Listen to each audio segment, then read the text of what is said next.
Tava balss ir instruments. Un pārliecināšanas runā no šī instrumenta, no tavas balss, ir atkarīgs, vai tevi vispār sadzird, vai tevi saprot, un vai tevi uztver nopietni. Tāpēc tagad ļauj tev parādīt dažus vienkāršus vingrinājumus, kā piemērus balss atbrīvošanai, skaidrai dikcijai un arī pārliecinošai intonācijai. Tie tev var būt noderīgi pirms jebkuras uzstāšanās, tad aicinu tos iemācīties, tos izmantot, trenējoties, un arī pirms katras uzstāšanās sevi tādā veidā pārbaudīt un sagatavot. Sākam ar balss atbrīvošanu, balsaišu atbrīvošanu un elpošanu. Apsēdies vai nostājies taisni un ieelpo caur degunu. Izelpo, sakot skaņu s. Tā trīs reizes.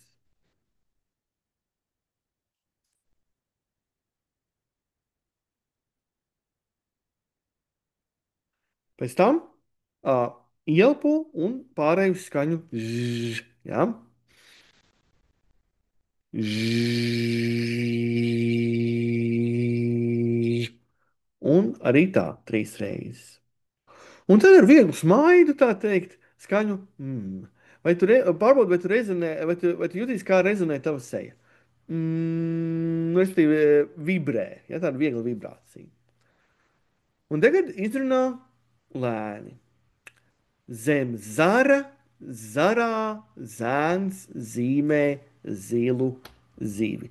Un tas ir tāds mēls, mežģis ātrums vingrinājums, bet nevajadzētu sasteigt to. Labāk sākt lēnām, mierīgi, precīzi, un tad to ātrumu var palielināt. Tad zem zara, zarā, zēns zīmē zilu zīvi.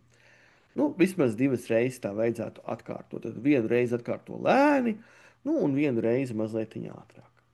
Un tagad piedāvāju tev trenēt dikciju. Lūdzu, saki līdzi, lēni un skaidri. Trīs ritenīši ripinājās rīta rasā. Trīs ritenīši ripinājās rīta rasā. Nu, vai došu to citu piemēru? Klausies klusi, kā klusums kliedz klusumā. Klausies klusi, kā klusums kliedz klusumā. Nu, vai trešo piemēru. Piecas pelēkas peles pļāpāja pie plaukta. Piecas pelēkas peles pļāpāja pie plaukta. Nu, kā var saprast, tie ir tādi amizanti izteikumi, jā, tur loģika maza, tā teikt, bet tas nav svarīgi. Svarīgi ir, ka šie vingrinājumi ir speciāli tā izveidoti, lai trenētu artikulāciju un uzlabotu dikciju. Pastrādāsim arī tagad, vēl vairāk ar artikulāciju. Centies pārspīlēt, izrunāt visus patskaņus un līdzskaņus. Tātad, nu, patskaņa, piemēram, ja? A, E, I, O, U, A, E, I, O, U un tam līdzīgi. Nu, protams, ka tu jutīsies dīvaini, ja tev apkārt būs cilvēki, ka tu pildīsi šo uzdevumu, tāpēc būtu svarīgi, ka tu atrodi savu teikt, kluso vietiņu, kur tu jūties droši un labi, un tad var šos vingrinājumus trenēt un izmantot. Var justies dīvaini, bet efekts, tici man, būs skaidra, saprotama balss. Un tagad parunāsim vēl par intonāciju un paužu izmantojumu. Lai tev balss skanētu pārliecinoši, ir jāprot mainīt arī balss toni, ir jāprot uzsvērt svarīgākos vārdus teiktajā, un, kur nepieciešams, jālieto pauzes. Izmēģini, piemēram, šādu teikumu ar uzsvaru dažādās vietās. Tieši šodien tev ir iespēja mainīt kaut ko. Tu vari uzsvērt vārdu šodien, tu vari uzsvērt vārdu tev. Vai, piemēram, mainīt. Nu, un paspēlējies šādi ar šiem vārdiem. Vai tu sajūti atšķirību, tā pie sevis padomā, uzsverot katru vārdu, kā mainās zemteksts, kā mainās tas, ko tu tā kā gribētu pateikt citiem. Atceries, ka uzsvars maina visu vēstījumu jēgu un arī to iekšējo sajūtu.